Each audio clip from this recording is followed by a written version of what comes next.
माननीय सदस्य श्री गौतम कृष्ण, माननीय मंत्री शिक्षा विभाग। अध्यक्ष महोदय, मैं पढ़ना चाहता हूं एक बार।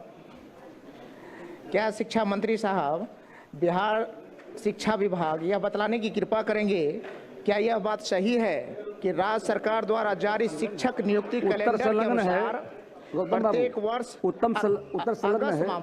मैं उसके बाद आ रहा हूं सर, पूरा पूछ लीजिए। अगस्त माह में शिक्षक नियुक्ति की प्रक्रिया प्रारंभ की जानी थी, किंतु वर्ष 2025 में भी कैलेंडर का पालन नहीं किया गया। पूरा पूछ लीजिए।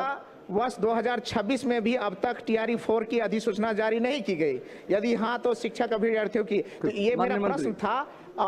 और जो सरकार का जवाब आया पूरी तरह से ये गोल मटोल है। हालांकि मैं धन्यवाद करता हूं, इनमें कहा गया कि आकलन किया जा रहा है, आकलन किया जा रहा है, और फिर जुलाई 2026 में माननीय मंत्री खड़े हो गए, आकलन है। सुन लीजिए। अध्यक्ष महोदय,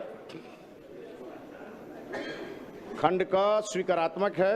वस्तु स्थिति यह है कि प्रारंभिक विद्यालय से लेकर उच्च माध्यमिक विद्यालय के शिक्षकों, प्रधान शिक्षकों एवं प्रधानाध्यापकों के स्थानांतरण पदस्थापन में बच्चों का निःशुल्क एवं अनिवार्य शिक्षा का अधिकार अधिनियम 2009, राष्ट्रीय शिक्षा नीति 2020 छात्रों का शैक्षणिक हित, विद्यालयों का सुचारू संचालन, शिक्षक छात्र अनुपात, विषयवार शिक्षक उपलब्धता तथा विभाग द्वारा निर्धारित मानक एवं शिक्षकों की वास्तविक कठिनाइयों, स्वास्थ्य संबंधी कारणों, दिव्यांगता, पति पत्नी के पदस्थापन, पारिवारिक परिस्थितियों तथा अन्य मानवीय आधारों पर भी निष्पक्ष, पारदर्शी एवं संचालित करने हेतु बिहार राज्य शिक्षक स्थानांतरण नियमावली 2026 अधिसूचित की गई है। इस नियमावली के परिप्रेक्ष्य में विभाग द्वारा मानक मंडल एवं उक्त को लागू करने हेतु मानक संचालन प्रक्रिया का निर्धारण किया गया है, जिसके परिप्रेक्ष्य में आवश्यकता वाले विद्यालयों में स्थानांतरण की कार्रवाई की जा रही है, जिसके तहत विद्यालय में शिक्षकों की आवश्यकता का आकलन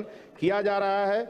उक्त के पश्चात जुलाई 2026 के अंतिम सप्ताह में TRE 4 के तहत नियुक्ति हेतु अधियाचना बिहार लोक सेवा आयोग को भेज दी जाएगी।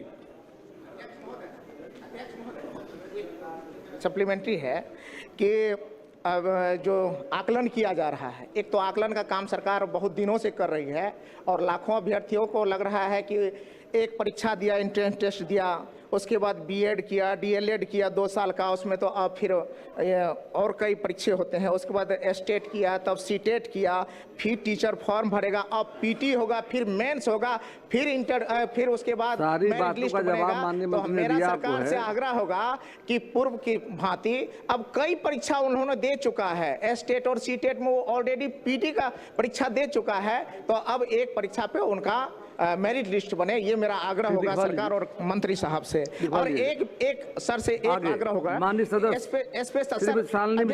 अध्यक्ष महोदय सिर्फ एक बड़ी महत्वपूर्ण में आ गई आपकी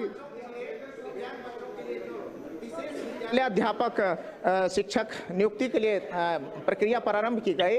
29 जनवरी को एग्जाम हुआ और अभी तक 6-7 महीना हो गया सर, उसका रिजल्ट नहीं दिया गया है। मेरा आग्रह होगा मंत्री महोदय से